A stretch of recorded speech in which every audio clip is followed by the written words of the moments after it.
Okay, would you please introduce yourself? Steve Kinmond. I'm the Community and Disability Services Commissioner and Deputy Ombudsman. Excellent. So we'll start asking questions with regard to child deaths in out-of-home care. Why does the Ombudsman review the deaths of children in care?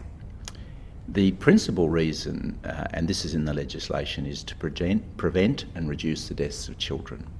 Now, in carrying out our functions, we're required to monitor and analyse trends and patterns in relation to child deaths, identify systemic issues that may place other children at risk, identify how agencies and service providers have acted and can act to identify and respond to risks to children, and of course to make recommendations arising from that work to prevent the deaths of children.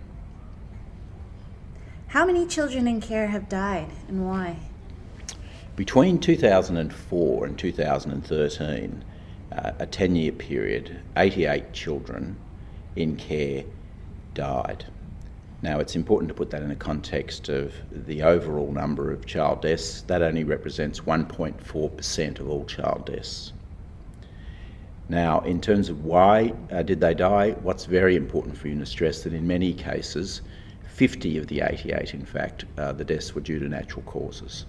But there are other causes that need to be considered. Drowning deaths, for example, 7. Suicide deaths, 8. Transport deaths, 6. Drug overdose, 4. And SIDS deaths, 9. And even in relation to the deaths from natural causes, one shouldn't simply say, well, there's nothing that we can do about those. There are, in connection with a subset of those deaths, there are issues that, if they had been addressed, might have prevented the child's death.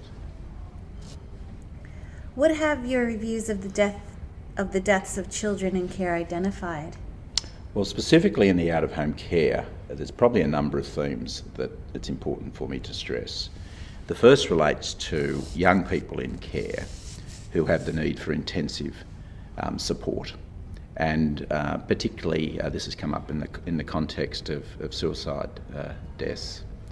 It's a need for trained and qualified staff and carers to work with the young people who have complex needs, assessment and identification and timely responses to the needs of these kids when risks are evident or should be evident.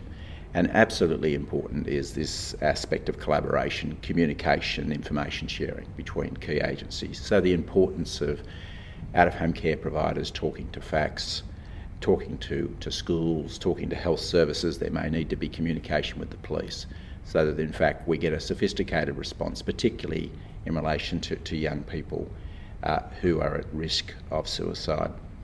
The challenges relating to chronic health needs, in that context, one of the things that's important to bear in mind is that kids in out-of-home care have high health and developmental needs, and therefore, as a result, there's a higher risk of those kids dying from natural causes, and that requires then the need to be vigilant in terms of the assessment and identification of health needs and the implementation of appropriate health strategies and health plans that have been provided by professionals. In terms of the physical safety of children, as I've noted, that 9 of the 88 children in care died from sudden unexpected death in infancy.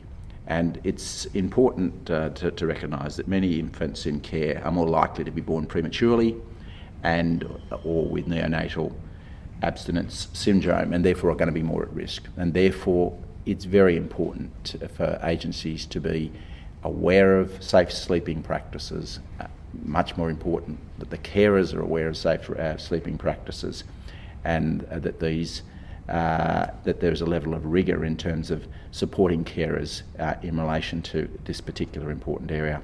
Swimming pool safety, there's been some tragic cases involving deaths of children in care in the swimming pool area, so agencies must have in place practices and procedures for reviewing the pools of carers, and it's important to note that this is the second leading external cause of death of children in care is drowning. Very important.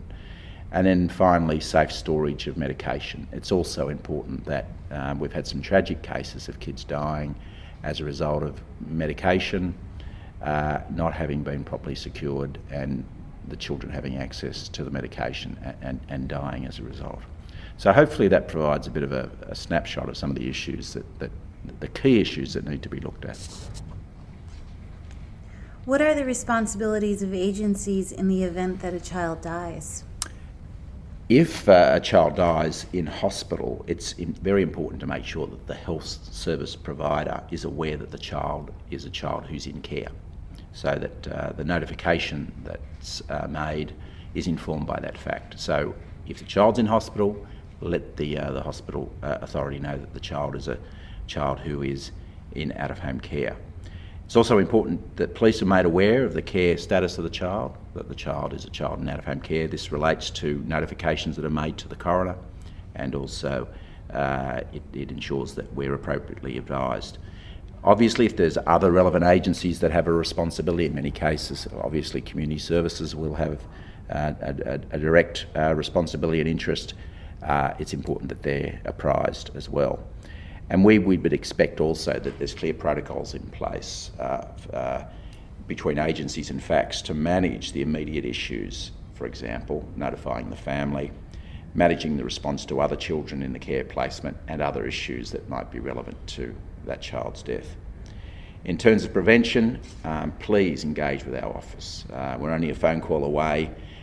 We have, under the legislation, unrestricted access to records. So if we're seeking your records, don't feel uncomfortable with that. That's consistent with our legislative responsibilities.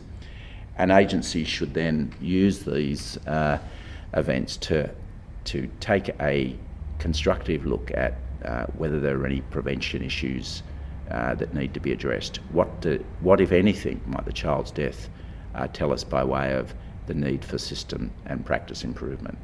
I think it's essential that we look at all of these circumstances from the point of view of, well, is there anything that we can learn to do better? Excellent. Now we've got a next set of questions regarding employment-related child protection. So I'll begin with, how does an out-of-home care agency fulfill its reporting responsibilities to the Ombudsman when they become aware of a reportable allegation against an employee? Thank you. Look, at the outset, let me say agencies need to know what constitutes reportable conduct or reportable allegation. And, I think it's important that not only agency staff, but your carers as well are familiar with the definition of reportable conduct, and you can access that on our website, and I think that's got to be built into the training of your agency staff and also of foster carers. And then in terms of fulfilling reporting requirements, assuming that reportable conduct has been identified, then the legislation talks about the requirement to notify us within 30 days of learning of a reportable allegation or reportable conviction. And let me stress, though, the Act also talks about as early as practical as being another requirement. So you must notify within 30 days, but in any event, the notification should be as early as practical. Now, the reason why that's important is that if you let us know early on if there are certain practice issues that need to be addressed, certain action that needs to be taken, we can provide support and assistance to you in that regard.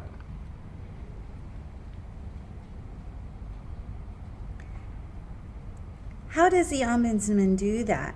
Given the agency is expected to conduct the investigation, what is the Ombudsman role in these matters? In a small number of matters, we directly investigate the case, and in fact we can directly investigate it at the same time that the agency is investigating the case. But in the majority of cases, rather than to take a hands-off role and to let things unfold naturally, we take the view that we need to be proactive. And so from the moment we receive the information, we will look at police holdings, community services holdings, any other information that we may have that might be relevant to the case. And if it is something that the out-of-home care agency needs to know, we'll feed that information back to the agency. In addition to that, of course, we'll provide advice to agencies on its reporting responsibilities in relation to letting family and community services know and police know in appropriate circumstances. It may well be that there are other third parties that need to be advised of what's in play, and so we can support agencies in that regard. We very often will directly liaise with police. We often put together briefs for the police in relation to matters that they need to take up in the context of reportable conduct allegations. That liaison role with police, we're often very clear to police about the need to support the agency and the nature of the support that needs to be provided. And then also we will, in many cases, provide guidance to agencies in relation to risk management strategies and investigative strategies, with a particular emphasis on ensuring that there isn't a compromise to any police investigation. What are some of the challenges out-of-home care agencies face when responding to reportable allegations? Well, a large subset of reportable allegations, of course, involve potential criminal matters. And so the point that I made about the importance of providing not only reports to police and facts, but appropriate reports with appropriate advice is one particular challenge. In addition, when these matters arise, there are immediate risks that the agency needs to deal with, and so the agency has to, on the one hand, seek to address the risks, but avoid compromising any criminal investigative process at the same time.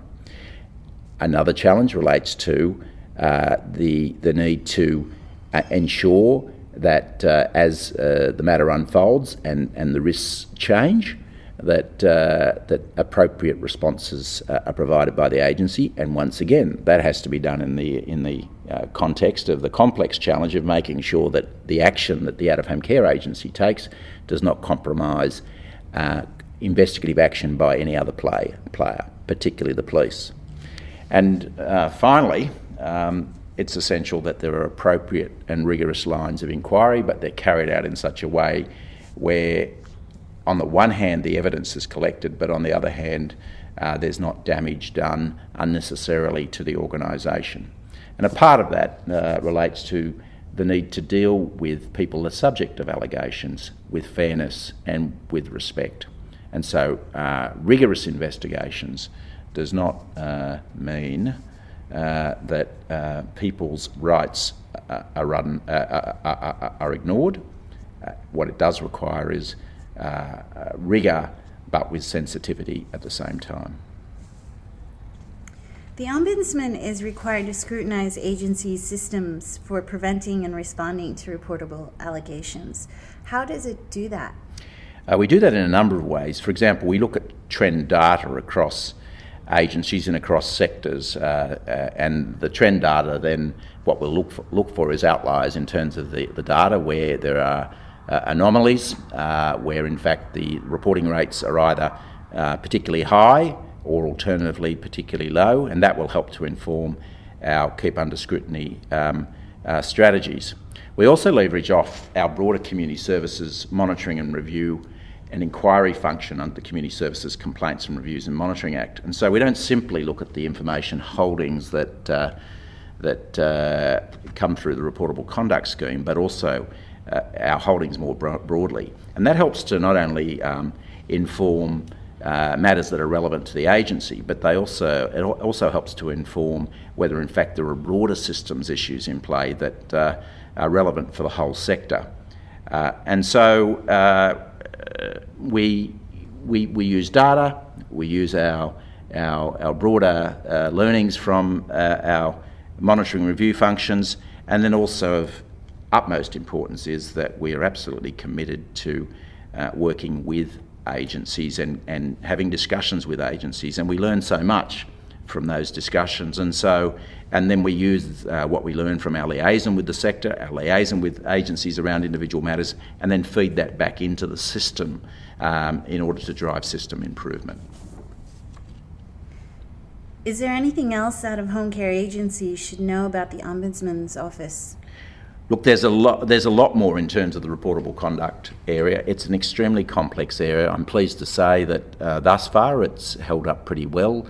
under the scrutiny of the Royal Commission. But all of us want to continue to work towards the same objective, and that is keeping kids safe. And that it requires us to continue to collaborate, to work closely together, and I'm very pleased with the approach that agencies take towards my office. It's very constructive, and in turn we seek to provide support to each and every agency that we deal with. So if there's one message I can leave you all with today, it's the importance of early communication with us. If you're worried about something, if you need support, pick up the phone, give us a ring. We have our inquiry staff are open Monday to Friday, 9 to 4, and a number of our staff within the reportable conduct area have specific expertise in responding to reportable allegations in the out-of-home care environment. I do not see our role as a role which sits back and makes judgments on people. Instead, our role is to work in partnership with agencies in terms of our common objective of supporting and caring for kids. And that's it. Thank you for your time, Steve. Thank you.